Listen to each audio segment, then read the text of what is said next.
किताबों को पढ़कर बताइए कहां पर ये बताया गया है कि जो मुसलमान है वो अल्पसंख्यक है।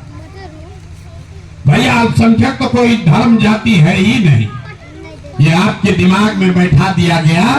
आप अपने आप को मुसलमान कम और अल्पसंख्यक ज्यादा बताते हैं। किसी हिंदू को आपने ये नहीं सुना होगा कहते हुए कि हम हिंदू हैं और बहुसंख्यक हैं। अल्पसंख्यक कोई जाति है, धर्म नहीं है मेरे भाई, अल्पसंख्यक मानसिकता है।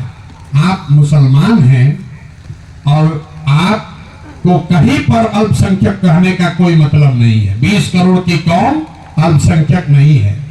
अल्पसंख्यक वो मानसिकता है जो बताती है, जाकर डिक्शनरी में देखिएगा, अल्पसंख्यक वो कौम है जो ये स्वीकार कर ले कि हमारे विकास के लिए, हमारी सुरक्षा के लिए हमें किसी न किसी के साथ ही चलना है।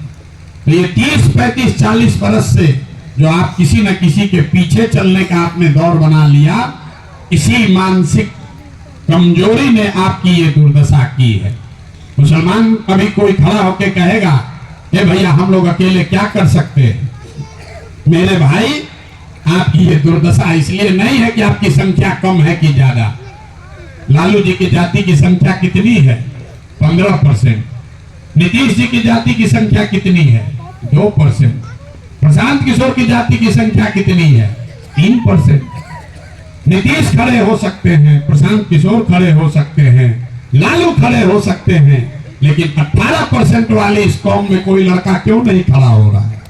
वो इसलिए नहीं खड़ा हो रहा है, इसलिए नहीं खड़ा हो रहा है कि आपके मन में ये बैठा दिया गया कि आपको किसी न किसी के पीछे ही चलना है। और आपने उस बात को स्वीकार कर लिया कि भैया हम कांग्रेस के पीछे चले, कि लालू के पीछे चले, अब नया नया प्रशांत किशोर आए हैं तब इनके पीछे चले। हम पहले आपको कह रहे हैं, ना हम गारंटी देते हैं ना लेते हैं, ना हम आपके रहनुमा हैं ना होने का दावा करते हैं। हमारे पीछे भी आंख बंद करके चलिएगा तो बुरी तरह से ठगे जाइएगा। आप पीछे चलोगे तो ठगे ही जाओगे। आपके इस्लाम में ये कहा गया कि अगर जीवन में कुछ हासिल करना है तो बिना जद्दोजहद के कुछ भी हासिल नहीं हो सकता। आज का मुसलमान जद्दोजहद नहीं करना चाहता है। यहाँ बैठे बैठे तादाद का आकलन कर रहे हैं, कौन चुनाव जीत रहा है, कौन चुनाव हारेगा, कौन भाजपा को हराएगा।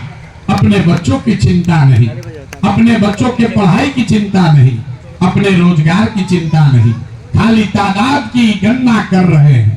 तो अगर आप जद्दोजहद नहीं करोगे तो आपको सफलता कैसे मिलेगी? नहीं मिल सकती है। लालू अगर वहां बैठे हैं तो उन्होंने उसके लिए जद्दोजहद किया है। नीतीश वहां पहुंचे हैं तो नीतीश जद्दोजहद नीतीश ने किया है। प्रशांत किशोर आज खड़े हैं तो 3 बरस से गांव गांव पैदल चल रहे हैं। आपको भी अगर जगह चाहिए तो आपको भी किसी न किसी फॉर्म में जद्दोजहद करना पड़ेगा। किसी ने कहा मौलाना आजाद की बात,